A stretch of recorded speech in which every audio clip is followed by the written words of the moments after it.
Apa saja yang tiga itu? Yang pertama, sering-seringlah kita menyebut Nabi Muhammad sallallahu alaihi wasallam. Yang kedua, kenali Nabi dengan mempelajari sirah Nabi. Dan terakhir yang ketiga, hidupkanlah sunnah Nabi dalam kehidupan sehari-hari.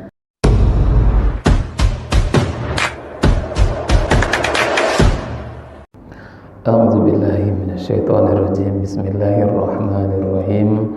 Assalamualaikum warahmatullahi wabarakatuh. Alhamdulillahirabbil alamin. Alhamdulillahilladzi khalaqas samawati wal ard wa ja'alaz zulumati wan nur. Nasyhadu an la ilaha illallah wa nasyhadu anna Muhammadan 'abduhu wa rasuluh. Allahumma salli wa sallim wa barik ala Muhammad wa ala alihi wa ashabihi ajma'in. Rabbi shrah li sadri wa yassir li amri wahlul 'uqdatam min lisani yafqahu qawli.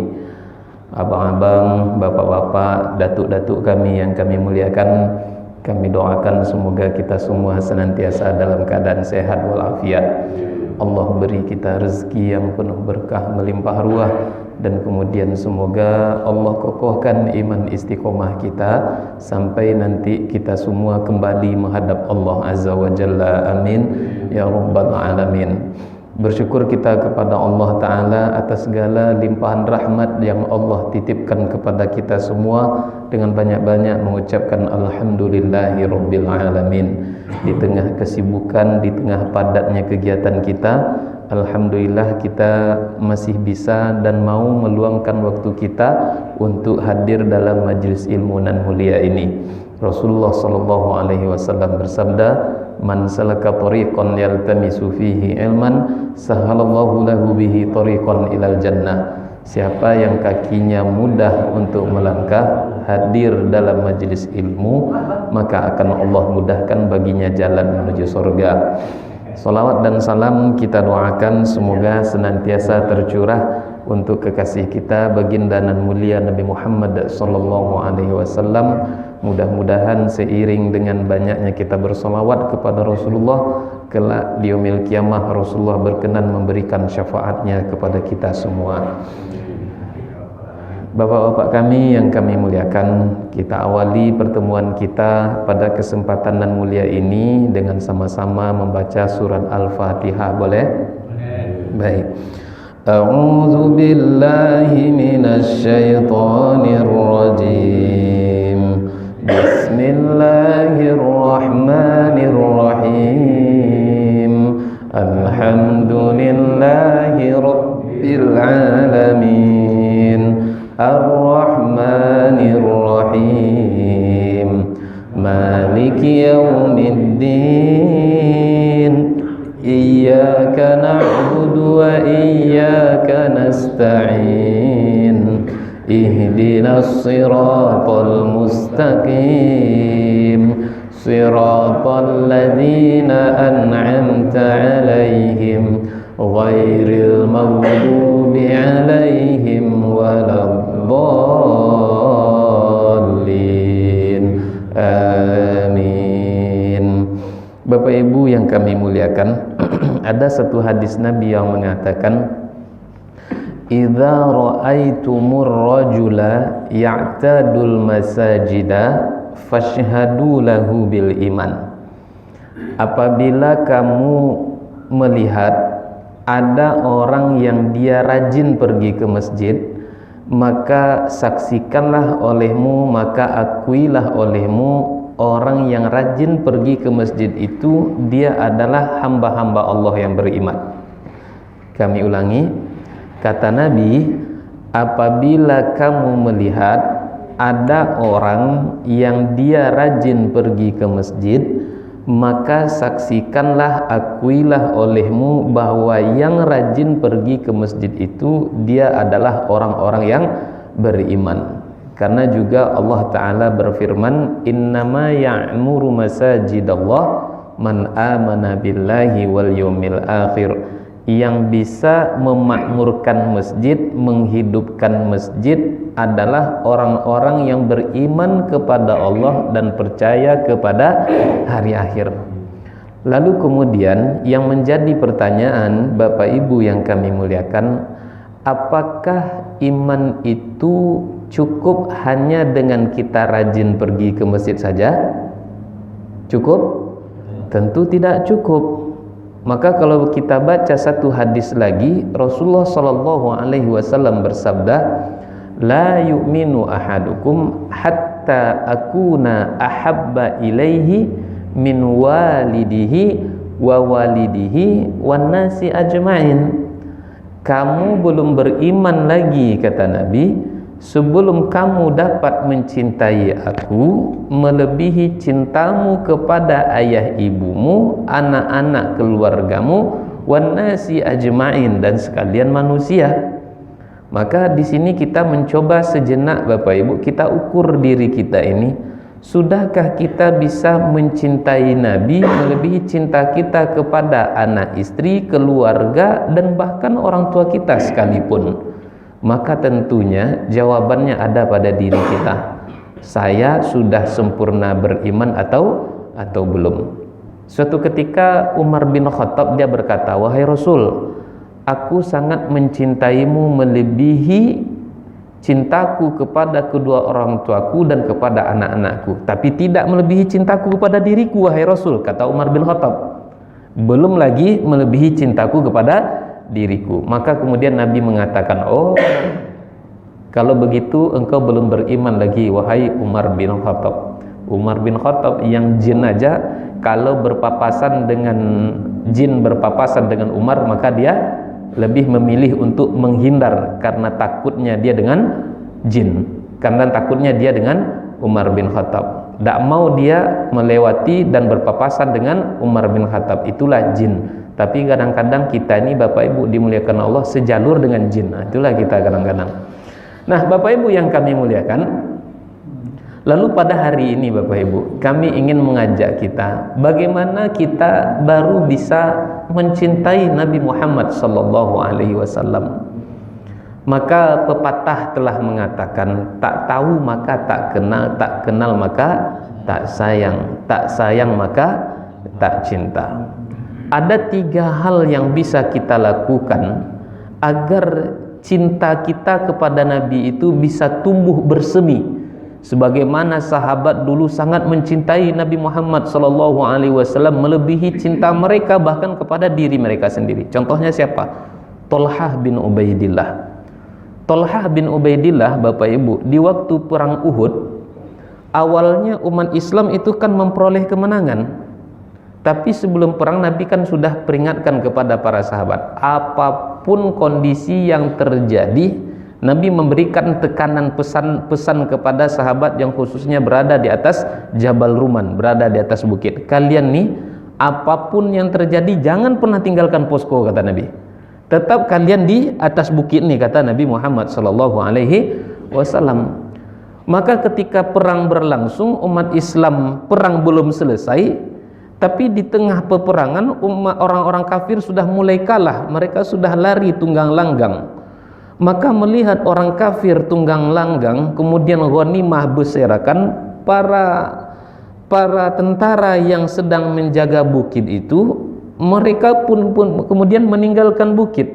Lalu kemudian mereka berlari mengejar harta rampasan perang, budak-budak, unta dan kuda dan seterusnya.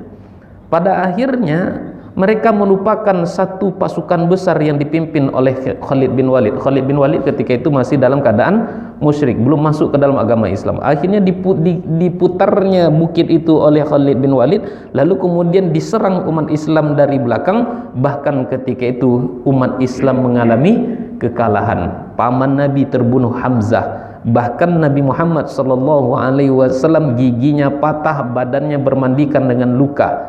Apa yang dilakukan oleh Thalhah bin Ubaidillah? Karena dia cinta kepada Nabi, dijadikannya badannya sebagai tameng dari pisau, dari tombak, dari pedang, dari panahnya orang-orang kafir. Maka di dalam sirah kita baca lebih dari 70 tusukan pisau, pedang, tombak yang bersarang di badannya Tolhah bin Ubaidillah. Satu harapannya apa? Jangan sampai Rasulullah terluka. Begitulah sahabat, cinta mereka kepada Rasul melebihi cinta mereka kepada bahkan nyawa mereka sendiri. Yang penting Rasulullah selamat.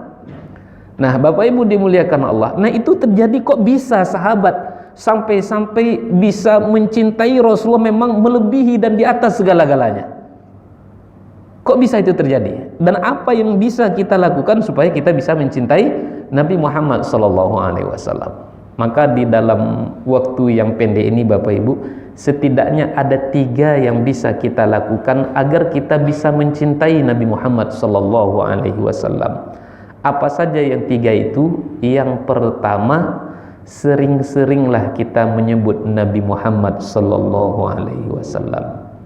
Yang kedua, kenali Nabi dengan mempelajari sirah Nabi. Dan terakhir yang ketiga, hidupkanlah sunnah Nabi dalam kehidupan sehari-hari. 3 cara mencintai Nabi Muhammad SAW. Satu apa tadi Pak? Sering-sering menyebut Nabi. Yang kedua, kenali Nabi dengan mempelajari sirah Nabi. Yang ketiga,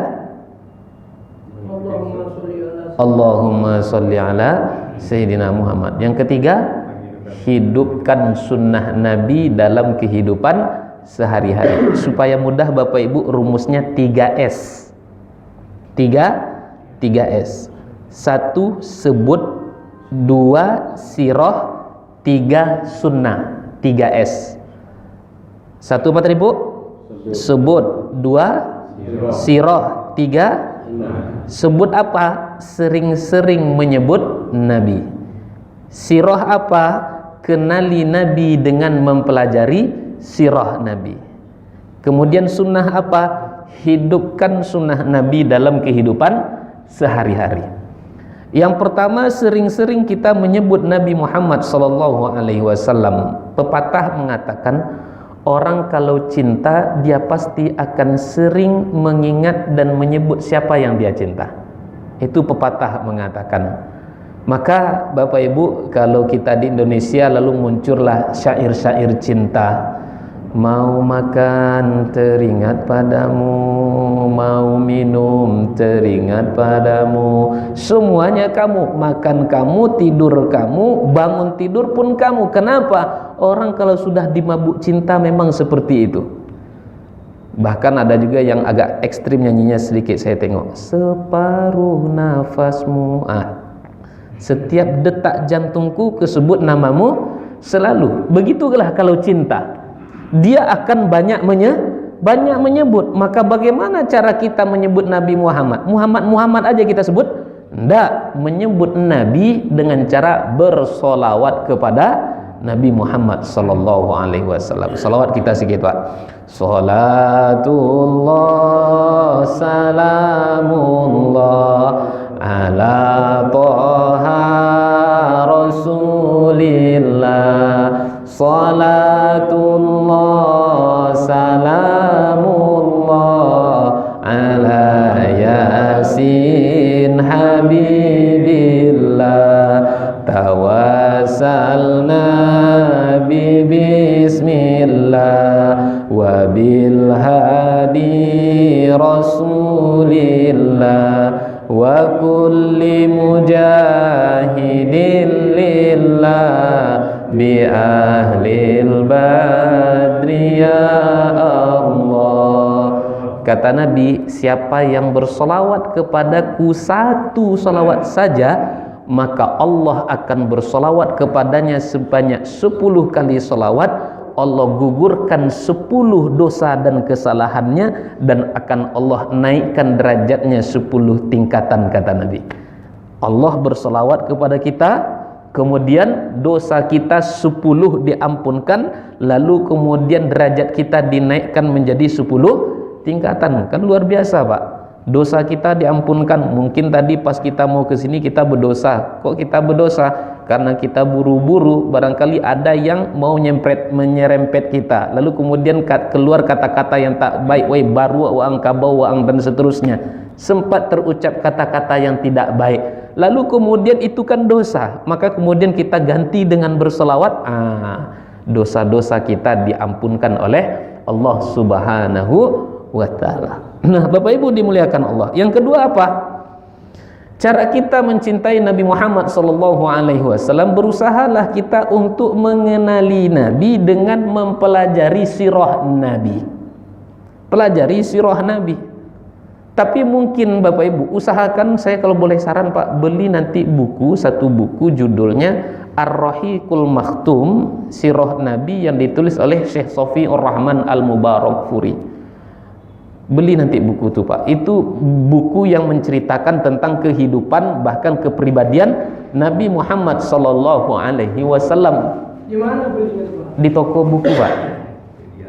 Di Tokopedia do, di Shopee do, di Lazada do. Apa nama bukunya itu?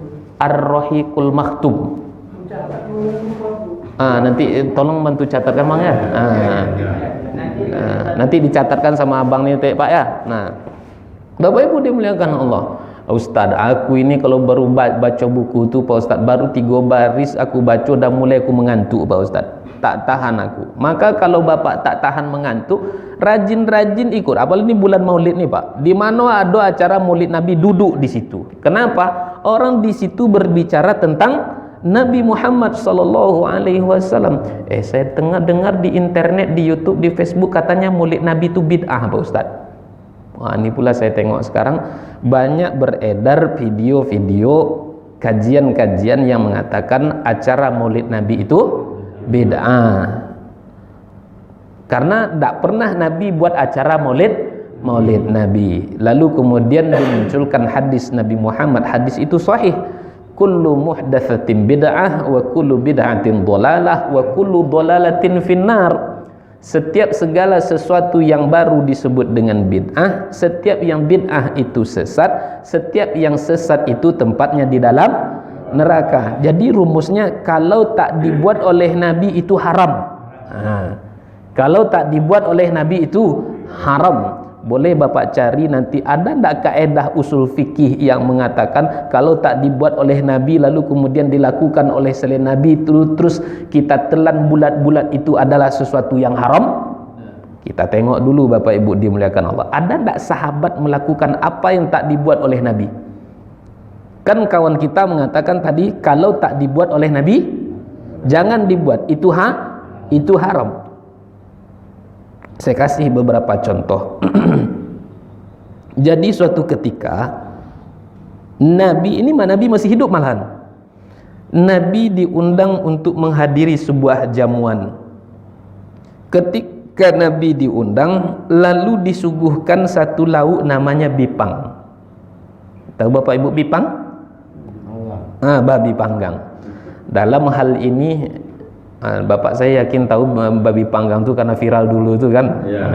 Orang mau lebaran disuruhnya beli bipang, bukannya rendang tapi babi panggang. Nah, dalam hal ini Bapak Ibu, bipang itu biawak panggang. Biawak panggang. Ketika disuguhkan lalu Nabi disuruh makan, Nabi mulai mau mengambil daging tadi. Lalu kemudian apa kata Khalid bin Walid? Wahai Rasul, emangnya engkau tahu itu daging apa? Emangnya daging apa nih wahai Khalid? Kata Nabi, ini bukan daging sapi, ini bukan daging kambing. Lah, terus daging apa? Daging biawak panggang. Daging biawak panggang. Yang tadinya Nabi mau makan, akhirnya tak jadi dimakan oleh Nabi. Kalau kita pakai rumus kawan kita tadi, kalau tak dilakukan oleh Nabi berarti apa tadi? Haram berarti kan? Daripada spekulasi, akhirnya Khalid bin Walid bertanya, wahai Rasul, tadi engkau mau makan, tapi sekarang kok tak jadi engkau makan? Haram daging nih, najis daging nih. Lalu apa kata Rasulullah SAW? Oh, ini ndak haram, ini ndak najis. Lah terus kenapa engkau tak makan? Aku tak makan daging nih, kata Nabi, karena aku tak suka daging ini. Jadi Nabi tak makan biawak panggang bukan karena dia haram, karena dia bukan karena dia najis, tapi Nabi tidak suka. Terbantah tak Pak apa yang dikata Kak? Nanti aja Kak di makanannya Kak. Kakak. Oh baik. Sampai di mana kita tadi? Biawak banggang. Jadi terbantah, satu sudah terbantah nih Pak ya. Kata sebagian sahabat kita, kalau tak dibuat oleh Nabi berarti haram, sudah terbantah. Tak usah jauh-jauh Pak, saya aja kadang-kadang Pak ya, di tengah laparnya perut saya ketika mau makan, mampir di restoran Padang, rumah makan Padang, itu biasanya kan macam-macam lauk yang disuguhkan. Ada ayam pop, ayam rendang, ayam macam-macam lah, 1001 jenisnya. Saya Pak, ketika saya dapati di situ ada busu, kalau saya tak salah namanya, dia isinya telur sama tahu. Ya busu namanya Pak ya. Usus, tambusu. Maaf Pak, saya kalau nengok tambusu itu Pak, hilang selera makan saya. Kok bisa hilang selera makan? Najis ya? Haram dia? Enggak. Saya kalau sudah nengok tambusu itu Pak, pikiran saya kemana-mana. Kok bisa? Yang pertama warnanya kuning. Yang kedua dia bebengkok-bengkok, berkelok-kelok. Saya nih Pak orang kampung. Dulu waktu saya kecil tahun 90 di kampung tuh Pak ya, kami orang kampung mandi di satu tempat namanya Pancuran, maaf cakap BAB di satu tempat namanya Jamban. Bayangkan Pak, sekampung BAB di satu tempat namanya Jamban, pagi-pagi mau sekolah, kalau anak-anak kecil mana yang tak tertahan sama dia, diseraknya tembusu dia tadi itu. Apalagi kalau kita tinggal di pinggir sungai Pak ya. Kalau penerangan dulu kan tak sama seperti penerangan hari ini. Dulu kita pergi ke sungai pakai lampu apa namanya? Colok atau togok namanya itu. Sempat angin bertiup kencang maka lampu akan padam. Biasanya Pak pagi-pagi itu tembusu tuh pagi-pagi bebalap macam Valentino Rossi. Kalau kita tak hati-hati Pak, alamat mandi pakai sampo, pakai sabun tembusu lah kita pagi itu. Itulah kenapa saya tidak suka. Nih satu bantahan. Saya tambah 2 bantahan lagi supaya lebih jelas. Ketika Rasulullah wafat, muncullah nabi palsu. Ketika Rasulullah wafat, muncullah nabi palsu. Kemudian kepemimpinan dipegang oleh Abu Bakar Siddiq. Muncul orang tak mau bayar zakat, muncul nabi palsu, muncul banyak macam, muncul penyakit di tengah umat ketika itu. Maka kemudian untuk memerangi nabi palsu, untuk memerangi orang-orang yang tak mau membayar zakat, banyak sahabat-sahabat yang hafal Al-Quran berguguran di medan jihad. Lalu khususnya Umar bin Khattab khawatir. Apa yang dikhawatirkan oleh Umar bin Khattab? Jangan-jangan dengan banyaknya sahabat yang hafal Al-Quran berguguran, seiring dengan itu Al-Quran pun nanti habis ditelan bumi. Artinya Al-Quran tak ada lagi. Di zaman Nabi Al-Quran sudah macam ni Pak? Sudah ada macam ni? Sudah ada harokatnya? Belum. Al-Quran di zaman Nabi itu Pak berserak-serak. Ada yang di pelepah korma, ada yang di batu, ada yang di tulang unta, ada yang di kulit unta. Maka Umar meminta kepada Abu Bakar, yuklah kita kumpulkan Al-Quran di satu tempat. Karena tak ada perintah dari Nabi untuk mengumpulkan Al-Quran di satu tempat, berat bagi Abu Bakar untuk melakukannya. Tidak mau aku, kata Abu Bakar. Kenapa? Tidak ada disuruh oleh Nabi. Tapi ini efeknya bahaya nih wahai Abu Bakar, kata Umar. Ini semakin hari nanti penghafal Al-Quran semakin banyak yang berguguran, sehingga Al-Quran tidak ada lagi, kata Umar bin Khattab. Apa kata Abu Bakar? Coba Bapak Ibu dimuliakan Allah. Umar, sekiranya aku diberi pilihan, satu pilihan menempatkan Al-Quran di satu tempat dan disuruh aku untuk memindahkan Bukit Uhud, aku lebih memilih untuk memindahkan Bukit Uhud. Karena ini berat ini. Sebenarnya Bapak Ibu bukan berat, kan tinggal ngumpulkan aja. Tapi Abu Bakar takut. Ini tak pernah disuruh oleh Nabi Muhammad SAW. Dibujuk berkali-kali oleh Umar. Lalu kemudian lunaklah hatinya Abu Bakar. Kemudian barulah dia mengumpulkan Al-Quran. Macam ni di zaman Abu Bakar Pak Bu? Dah. Satu tempat dikumpulkan tuh. Lalu kemudian baru dibukukan di masa Utsman bin Affan. Di zaman Utsman bin Affan ta-nya sudah ada titiknya 2, iya-nya sudah ada titiknya di bawah, jim sudah ada titiknya 1, belum lagi. Lalu kemudian dikembangkan, baru kemudian berharokat sampai hari ini. Terbantah yang kedua, Pak? Cukup 2 bantahan? Tambah 1 lagi? Kalau tak yakin juga saya tambah 1 lagi, Bapak Ibu dimuliakan Allah. Bapak Ibu boleh cari nanti dalil-dalil tentang zakat fitrah. Kita di sini zakat fitrah pakai apa? Beras. Pakai uang. Bantu saya, Pak, cari dalil zakat fitrah dengan menggunakan beras. Cari nanti dalil zakat fitrah dengan menggunakan uang. Boleh Bapak cari nanti? Boleh. Lah Pak cari? Pernah dulu nyari-nyari Ustaz ya? Rasa-rasanya Pak ya, sampai hari kiamat kita cari dalil zakat fitrah, sampai kiamat kurang 2 detik takkan dijumpai zakat fitrah dengan menggunakan beras, takkan berjumpa dengan menggunakan uang. Berarti kalau kita bayar zakat fitrah pakai uang, pakai beras, Atuk berapa umur hari ini? Apanya? Berapa umur? Umur. Kalau dibandingkan kemarin, 67.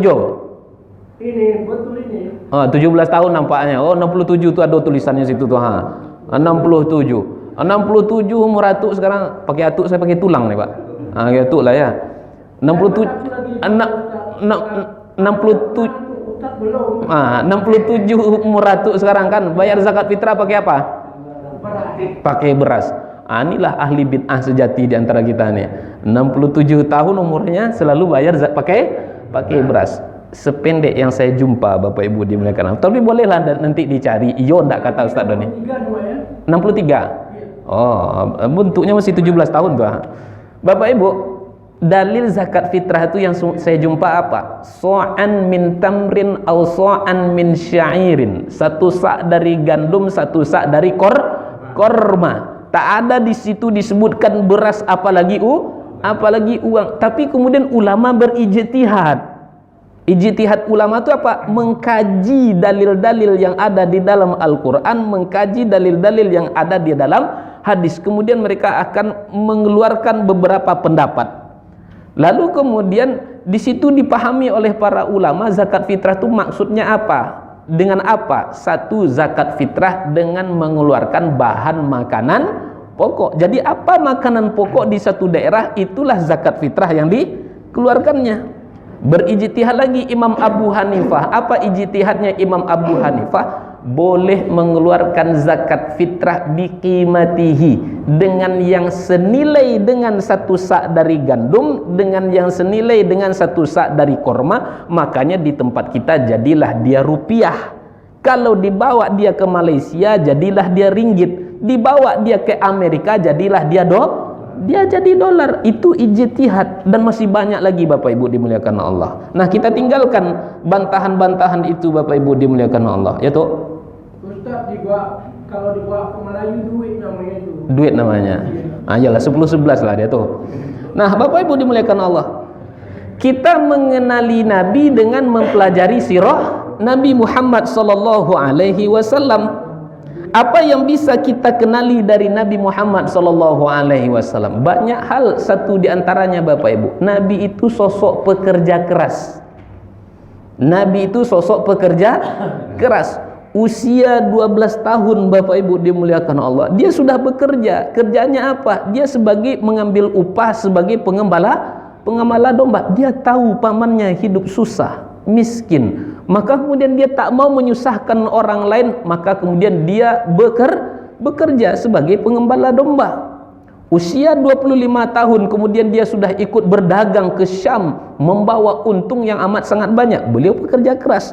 Makanya Nabi mengatakan Bapak Ibu dimuliakan Allah, 1 di antara 3 orang yang awal-awal masuk ke dalam surga itu, kata Nabi, saya ulangi, 1 di antara 3 orang yang awal-awal masuk ke dalam surga siapa? Yaitu seseorang yang, kalau saya terjemahkan ke dalam bahasa hari ini, adalah orang yang benar-benar profesional dia dalam bekerja. Jadi kalau kita di sini nih Pak, kita bekerja, kita niatkan karena Allah, ini nanti akan masuk ke dalam 1 kelompok pertama masuk ke dalam surga. Tapi kalau kita bekerja ogah-ogahan, datang paling lambat, pulang paling cepat, giliran gaji nomor 1, ini tak masuk ke dalam 3 kelompok pertama masuk ke dalam surga. Orang yang profesional dalam bekerja itu nanti akan menjadi orang yang pertama masuk ke dalam surga. Nabi telah mencontohkan, Nabi sosok pekerja keras. Kalau kita tengok Nabi sebagai pemimpin, bagaimana Nabi sebagai pemimpin? Nabi itu cerdas, Nabi itu tegas, Nabi itu berani, wawasannya luas. Ini akhir-akhir ini saya tengok Bapak Ibu, tensi perpolitikan kita di Indonesia ini lumayan agak sangat tinggi sekali. Kita mau mengadakan pesta, katanya pesta demokrasi besar, mau memilih pemimpin. Maka Bapak Ibu dimuliakan Allah, ingat, memilih pemimpin hakikatnya adalah kita sedang memilih orang yang bisa mengurus kita dan membuat kita semakin dekat dan semakin taat kepada Allah. Itu hakikat memilih pemimpin. Memilih pemimpin adalah hakikatnya memilih sosok yang nanti dia bisa mengurus kita semakin dekat, semakin taat kepada Allah Subhanahu wa ta'ala. Bapak Ibu yang dimuliakan Allah, kok begitu? Setidaknya 5 kali kita dalam sehari berjanji. Apa janji kita?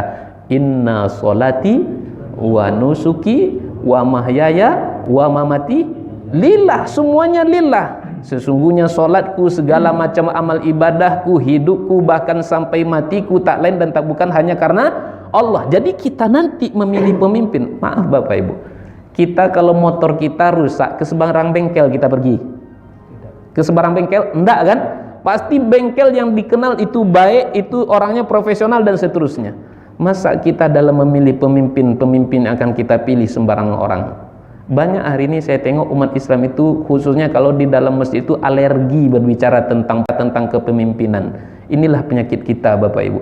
Ketika umat Islam alergi dengan masalah kepemimpinan, alergi dengan politik, akhirnya kepemimpinan dan perpolitikan dikuasai oleh orang-orang yang tidak mengenal agama. Makanya muncul anti politik identitas. Anti politik identitas. Bukankah Allah telah mengatakan, apa kata Allah?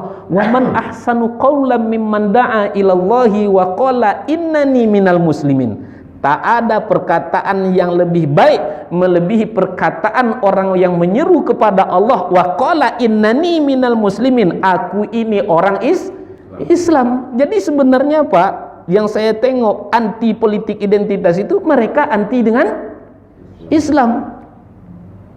Mereka anti dengan Islam, tapi pada akhirnya bahkan mereka mengatakan kami tidak butuh dengan suara umat Islam. Tapi pada akhirnya apa coba Pak? Semakin dekat masa-masa pemilu, yang anti dengan pengajian, coba tengok Pak, yang anti dengan pengajian mereka akan semakin rajin ke pengajian. Yang tak pernah pakai jilbab, oh kalah jilbab kakak-kakak saya nih nanti ini, lebih dalam jilbabnya. Yang tak pernah pakai topi Pak, oh sebesar ketiding, tahu Pak ketiding? Lebih besar daripada ketiding nanti sorbannya itu Pak. Itu masa-masa semakin dekat. Karena apa? Yang dulunya mereka tak butuh suara umat Islam, pada akhirnya mereka berusaha untuk mengambil suara umat Islam. Mohon maaf Bapak Ibu dimuliakan Allah, saya berikan beberapa fakta ketika umat Islam alergi dengan isu kepemimpinan. Bapak Ibu, masalah kepemimpinan akan berimbas sampai kepada ranah akidah. Masalah kepemimpinan akan berimbas kepada ranah ibadah. Masalah kepemimpinan akan berimbas sampai kepada ranah muamalah. Contoh, runtuh kekhalifahan Turki Utsmani. Itu kan negeri syariat Islam dulu. Kekhalifahan umat Islam yang terakhir. Dulu Pak, ketika Indonesia dijajah oleh Belanda, sempat Belanda memberikan maklumat tidak boleh orang Nusantara untuk pergi melaksanakan ibadah haji. Akhirnya Bapak Ibu dimuliakan Allah, Kesultanan Aceh Darussalam berkirim surat ke khalifah, kepada Khalifah Turki Utsmani, minta tolong, mengadukanlah, merasa terzolimi karena untuk haji pun tidak boleh. Kan bukan duitnya Belanda kita pakai untuk naik haji, kan duit kita sendiri. Akhirnya dikirim balik, dibalas surat dan dikirimkan ke Belanda. Intinya itu gertakan aja Pak, jangan coba kau halang-halangi umat Islam untuk pergi haji. Akhirnya dibuka lagi pintu haji. Turun runtuh Turki Utsmani, naiklah presiden namanya Mustafa Kemal Atatürk. Ada satu buku Pak, judulnya Mi'atu Qissah min Nihayatiz Zalimin. Sudah diterjemahkan ke dalam bahasa Indonesia, 100 kisah tragis kematian orang-orang yang berbuat zalim. Saya ada 13 lebih kurang saya catat apa yang dilakukan oleh Mustafa Kemal Atatürk. Di antaranya apa coba Pak? Yang pertama, digantinya dan dihapusnya bahasa resmi yang dahulunya bahasa Arab menjadi bahasa Turki, sehingga kawan-kawan yang seangkatan dengan saya di Mesir Pak, itu belepotan bahasa Arabnya. Bahkan kawan-kawan di Turki kemarin ketika saya sekolah di Jogja, sekolah belajar agamanya pergi ke Jogja, padahal mereka itu pusat peradaban Islam dulunya. Departemen-departemen keagamaan banyak yang dibubarkan oleh Mustafa Kemal Atatürk. Tidak boleh wanita-wanita memakai cadar dan tidak boleh memakai jilbab yang dalam. Westernisasi besar-besaran di Turki ketika itu, ketika Mustafa Kemal menjadi pemimpin. Bahkan azan pun tidak boleh dengan menggunakan bahasa Arab dan tidak boleh dengan menggunakan pengeras suara. Makanya saya curiga Pak, orang-orang yang sikit-sikit mengotak-atik azan itu saya curiga, ini jangan-jangan anak cucunya Mustafa Kemal Atatürk ini. Begitulah Pak, efek kalau kita salah dalam memilih pemimpin. Mohon maaf Bapak Ibu, bapak kita saja, saudara kandung kita saja, tidak boleh kita pilih mereka sebagai pemimpin kalau mereka lebih cenderung kepada kekufuran daripada keimanan. Apalagi orang yang tak kita kenal sama sekali. Maka Bapak Ibu, kenali pemimpin kita dengan baik dan benar. Calon pemimpin kita kenali dengan baik dan benar. Pilih pemimpin yang cerdas, pilih pemimpin yang bermoral. Ini suatu keniscayaan, tidak ada tawar-tawarnya di sini. Pilih pemimpin yang cerdas. Jangan sampai ketika salah memilih pemimpin, dia tak cerdas, ketika ditanya dia pelanga-pelongo. Ditanya ini tak tahu, ditanya itu tak paham, tidak bisa. Kemudian harus bermoral. Jangan sampai nanti terpilih yang suka nonton film porno Pak. Ini bahaya nih.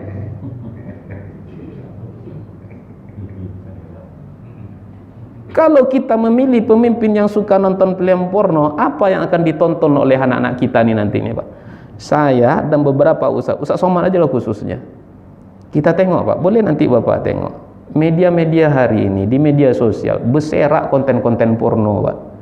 Tapi kalau kita menyampaikan yang baik-baik, Ustaz Abdul Somad lebih kurang 6 bulan yang lalu membahas di salah satu SMA tentang LGBT. Itu di-ban istilahnya Bang ya. Di-ban atau apa kan tuh? Tidak bisa tayang selama dan dihapus oleh media sosial. Padahal berbicara tentang bahaya LGBT. Saya tak berkali-kali sudah, khususnya bulan Desember, saya mengingatkan, ayo kita bertoleransi itu bagaimana caranya. Biarkan saudara-saudara kita untuk menjalankan keyakinan mereka menurut akidah mereka masing-masing. Tidak perlu pula kita ikutan. Dia pakai jilbab tapi di atasnya pakai topi apa namanya, tulangan yang macam kerucut ke atas tuh, kan tasyabuh jadinya. Siapa yang menyerupai suatu kaum berarti dia bagian dari kaum tersebut. Di-ban, dihapus juga. Nah, yang baik ayat Al-Quran yang kita sampaikan dihapus, tapi konten-konten porno Pak, itu bahayanya Pak. Kalau kita salah dalam memilih pemimpin, maka pemimpin cerdas, bermoral, tegas, itu satu hal yang menjadi keniscayaan, tak boleh tawar-menawar di situ. Maka kalau aku memilih bukan memilih yang pintar. Apa Pak? Memilih yang benar. Milih yang benar Pak. Banyak orang pintar tapi tak benar. Iya. Pejabat tuh banyak yang pintar itu. Tapi tak benar. Tak benar. Nanti benarkan Pak ya. Bantu ingatkan. Kalau ada pemimpin yang salah, dia harus kita ingatkan. Dan pemimpin kalau dia salah setelah diingatkan, dia harus menerima, harus legowo. Jangan mencari kambing hitam. Nabi tegas Bapak Ibu. Apa contohnya tegas Nabi Muhammad? Dulu di zaman Nabi ada seorang wanita kaya, kemudian dia mencuri dari suku Bani Makhzum. Ayat potong tangan sudah turun ketika itu. Maka wanita Bani Makhzum ini takut tangannya dipotong oleh Nabi, sehingga kemudian dia mendatangi salah seorang sahabat yang dekat dengan Nabi, kalau saya tak salah namanya Usamah. Usamah, tolonglah sampaikan ke Nabi, janganlah dipotong tangan aku tak nak meniat mencuri, cuman kesempatan aja yang ada, kata dia. Niat tak ada tapi kesempatan ada. Bapak Ibu dimuliakan Allah, zaman berubah, musim berganti, perangai umat manusia akan itu saja. Zaman boleh berubah, musim boleh berganti, perangai umat manusia akan itu saja. Ayah bunda, dulu di zaman Nabi Lut ada orang yang suka dengan sesama jenisnya. Hari ini ada orang yang suka dengan sesama jenis? Ada. Dulu di zaman Nabi Syuaib, penyakit dan dosa yang sangat menonjol di kalangan umat Nabi Syuaib itu adalah umat yang suka mengurangi takaran dan timbangan alias curang. Ada tak orang curang hari ini? Di kantor orang bisa curang? Di sekolah orang bisa curang? Di masjid orang bisa curang? Amplop ustadz pun disunat semua kawan pak. Curang. Di zaman Nabi ada orang yang kaya tapi maling. Hari ini orang kaya masih suka maling, ada tak pak? Ada juga. Bapak Ibu dimuliakan Allah, datanglah Usamah menghadap kepada Nabi. Intinya dia membela perempuan yang mencuri tadi. Ketika Nabi berjumpa dengan sahabat, Nabi kan selalu senyum. Lalu kemudian mulailah Usamah bercerita, wahai Rasul, janganlah engkau hukum perempuan itu. Langsung memerah wajah Nabi, pertanda Nabi marah. Kemudian Nabi katakan, sesungguhnya dibinasakan orang-orang sebelum kamu ketika mendapati orang terpandang melakukan kesalahan. Kalaupun dihukum, mereka akan dihukum dengan hukuman yang seringan-ringannya. Tapi ketika mereka mendapati orang yang lemah, miskin papa melakukan kesalahan, mereka akan menghukumnya dengan hukuman yang berat-beratnya. Lalu kemudian di akhir hadis apa kata Nabi? Lau anna Fatimah binti Muhammadin sarakos, kalaulah anak kandungku, belayan jiwaku, putri kesayanganku Fatimah yang maling, aku sendiri yang akan memotong kedua tangannya, kata Nabi. Itu Nabi itu tegas. Ketegasan pemimpin itu juga harus. Kemudian menularlah kepada para sahabat. Kita tengok di masa Umar bin Khattab tahun 20 Hijriah, Bapak Ibu dimuliakan Allah, Umar memerintahkan panglima perangnya yang bernama Amr bin As untuk membebaskan Mesir, karena Mesir dulu dijajah oleh Romawi. Rakyat Mesir hidup tertindas. Maka ketika di tahun 20 Hijriah, di bawah panglima perangnya Amr bin As, dibebaskan Mesir. Ketika Mesir bebas, maka perlahan demi perlahan dibangunlah infrastruktur. Dibangun istana, dibangun ini, dibangun itu, demi kelancaran roda pemerintahan. Bahkan dalam satu kisah Bapak Ibu, Amr bin As ingin membangun masjid. Masjid yang dibangun itu, Masjid Amr bin As itu Pak, lumayan besar dan tanahnya luas. Masjid ini membutuhkan tanah yang luas. Pada akhirnya di situ ada tanahnya orang Yahudi yang harus dibebaskan. Walhasil Bapak Ibu dimuliakan Allah, kemudian terjadilah negosiasi. Intinya Amr bin As ingin membeli tanah bapak ini. Berapa harga normal di masa itu? Orang Yahudi tak mau.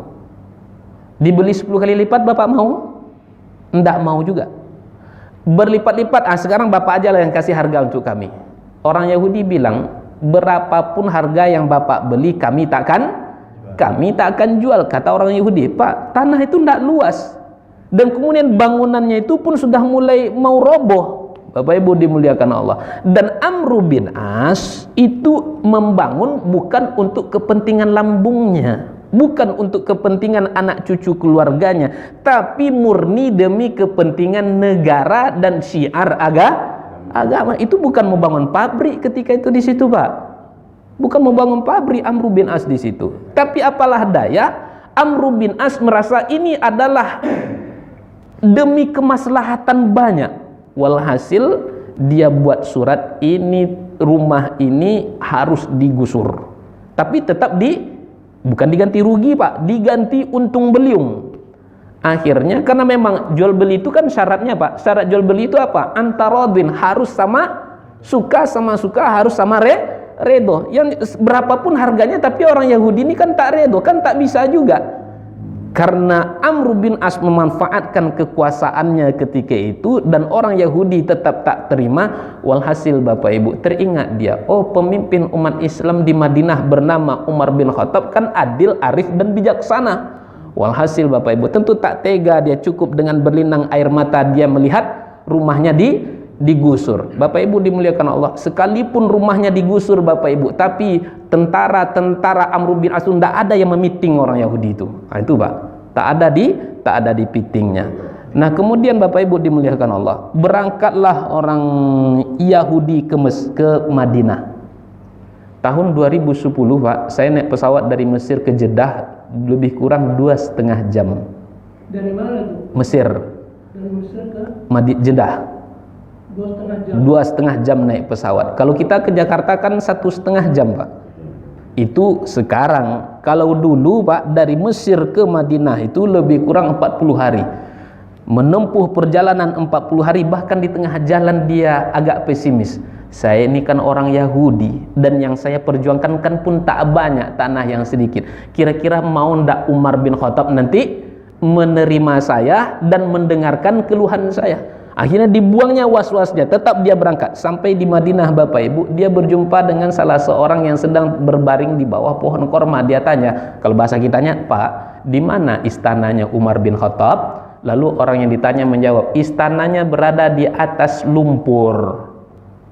Tentaranya macam mana Pak? Pengawal-pengawalnya macam mana? Dan kemudian baju kebesarannya seperti apa? Pengawal-pengawalnya itu adalah anak yatim dan fakir miskin, dan kemudian baju kebesarannya adalah takwa dan madu kepada Allah Ta'ala, kata yang ditanya.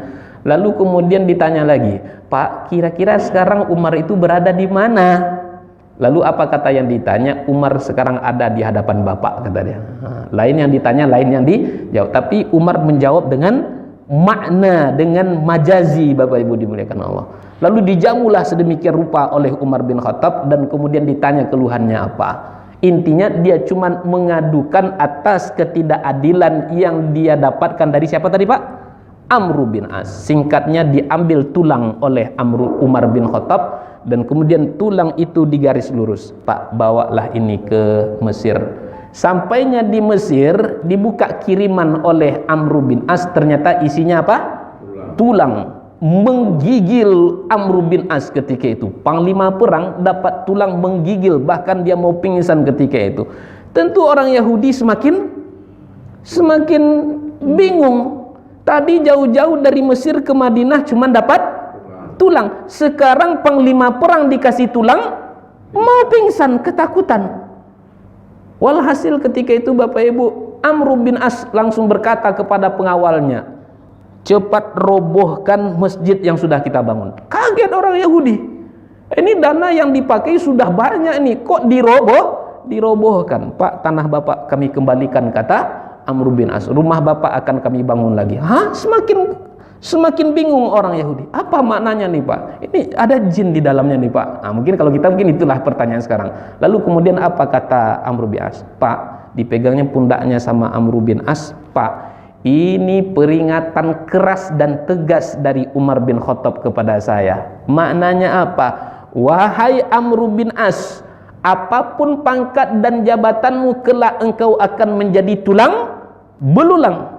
Dan kalau engkau tak berjalan di garis yang lurus, kalau tidak kematian yang menjemputmu, maka aku yang akan membuatmu mati, akan aku buat engkau seperti tulang belulang. Ini makna dari pesan dari Umar bin Khattab. Bapak Ibu dimuliakan Allah, itu cuma tulang, tidak ada tulisan. Tapi Bapak Ibu, orang beriman firasatnya itu main. Kalau kata orang tua kita Minang, takile ikan di dalam air, Allah tahu jantan jobatinonya. Dia paham makna di balik tulang yang diberikan oleh Umar bin Khattab. Walhasil ketika itu Bapak Ibu dimuliakan Allah, orang Yahudi tadi lalu kemudian dia kata, begitu dia mendapatkan keadilan di bawah kepemimpinan umat Islam, sekalipun dia orang Yahudi bukan siapa-siapa ketika itu Bapak Ibu dimuliakan Allah, maka kemudian orang Yahudi berkata, Pak, lanjutkan pembangunan masjid, tanah saya ikhlaskan, duit saya berikan, dan sekarang saya mau masuk ke dalam agama Islam. Begitu Pak, kalau pemimpinnya adil, arif dan tegas. Jadi kezaliman itu harus ditumpas, bukan didiamkan, bukan mencari kesalahan orang lain. Sekarang dari piting jadi kepiting, jadi bulldozer, macam-macam lah saya tengok hari ini. Nah Bapak Ibu, orang beriman kalau dinasihati maka dia akan segera kembali kepada Allah Subhanahu wa Ta'ala. Terakhir Bapak Ibu, cara mencintai Nabi, hidupkanlah sunnah Nabi dalam kehidupan kita sehari-hari. Bisa dengan lisan, bisa dengan pikiran, bisa dengan tenaga dan kekuatan. Saya kasih satu contoh dengan lisan. Perbanyaklah zikir. Nabi katakan, "Man kana yu'minu billahi wal yaumil akhir falyakul khairan aw liyasmut." Siapa yang beriman kepada Allah, percaya dengan hari akhir, hendaklah dia mengucapkan yang baik-baik atau hendaklah dia diam. Jangan sampai Pak, mohon maaf Pak, di hari kiamat nanti banyak manusia yang terlunta-lunta bukan karena kurangnya ibadahnya kepada Robnya, tapi karena dia sering menyakiti perasaan orang-orang yang ada di sekelilingnya. Datang seorang wanita menghadap Rasulullah, "Ya Rasulullah, aku punya tetangga rajin sholat tahajud, tak ketinggalan puasa siang, puasa sunnah ya Rasulullah." Bagus kata Nabi. "Walakin ya Rasulullah, tetapi apa? Tu'dhi jironaha bilisaniha." Dia sering menyakiti perasaan orang lain dengan lisannya, wahai Rasul. Lalu apa kata Nabi? "Fahiya finnar." Tempat orang itu tak lain dan tak bukan di dalam neraka. Perbanyak zikir. Terlebih kita sebelum beraktivitas, dulu kita bahas satu materi Bapak Ibu dimuliakan Allah.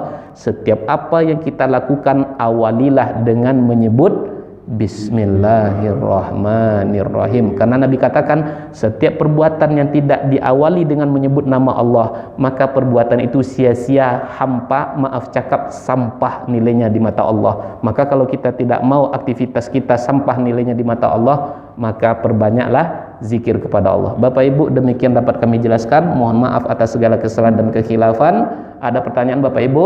Tidak ada. Alhamdulillahirabbil alamin. Lambat betul Bapak. Baik, nauzubillahi minasyaitonirrajim. Bismillahirrahmanirrahim. Alhamdulillahirabbil alamin, wassalatu wassalamu ala asyrafil anbiya'i wal mursalin wa ala alihi wa ashabihi ajmain. Ya Allah ya Karim, ampunkan dosa kami ya Allah. Ampunkan dosa kedua orang tua kami ya Allah. Sayangilah mereka ya Allah sebagaimana mereka menyayangi kami di waktu kami masih kecil ya Allah. Ya Rabbana, bila ada di antara kami yang sakit, mohon Kau sembuhkan ya Allah. Bila ada di antara kami yang lemah, mohon Kau kuatkan ya Allah. Bila ada di antara kami yang sedang berhutang, mohon beri kami kemudahan agar dapat melunasi semua hutang piutang kami ya Allah. Ya Rabbana, jadikan kami dan anak cucu keturunan-keturunan kami sebagai hamba-hamba yang senantiasa menjaga salat yang 5 waktu ya Allah, yang mau membaca menghafal Al-Qur'an munan mulia ya Karim. Ya Mujibas Sa'ilin, mohon jaga anak cucu kami ya Allah. Jauhkan dari pengaruh narkoba ya Allah. Jauhkan dari pergaulan bebas ya Rahman. Ya Rahman ya Rahim, mohon beri kami rezeki yang penuh berkah melimpah ruah, agar dengan itu kami dapat bersedekah ya Allah. Agar dengan itu kami dapat membantu saudara-saudara kami yang dalam keadaan susah ya Allah. Ya Rabbana, bila kelak suatu saat ajal itu pun akan datang menjemput kami, mohon ya Allah, jangan Engkau cabut nyawa kami sementara kami dalam keadaan berbuat maksiat, tapi cabutlah dalam keadaan taat, dalam keadaan solat, dalam keadaan sujud. Cabutlah nyawa kami dalam keadaan mengucapkan kalimah la ilaha illallah. Karena Rasulmu menjanjikan ya Allah, siapa yang akhir kalamnya di waktu ajal datang menjemputnya mengucapkan kalimah la ilaha illallah, maka ia akan masuk ke dalam surgamu ya Allah. Allahumma rabbana atina fid dunya hasanah wa fil akhirati hasanatan wa qina adzabannar. Subhanaka rabbil izzati amma yasifun wa salamun alal mursalin walhamdulillahi rabbil alamin. Taqabbalallahu minkum minna wa minkum wa taqabbal ya Karim. Bapak Ibu, mohon maaf atas segala kesalahan kekhilafan. Terima kasih atas segala perhatian. Wabillahi taufik wal hidayah. Wassalamualaikum warahmatullahi wabarakatuh. Waalaikumsalam warahmatullahi wabarakatuh.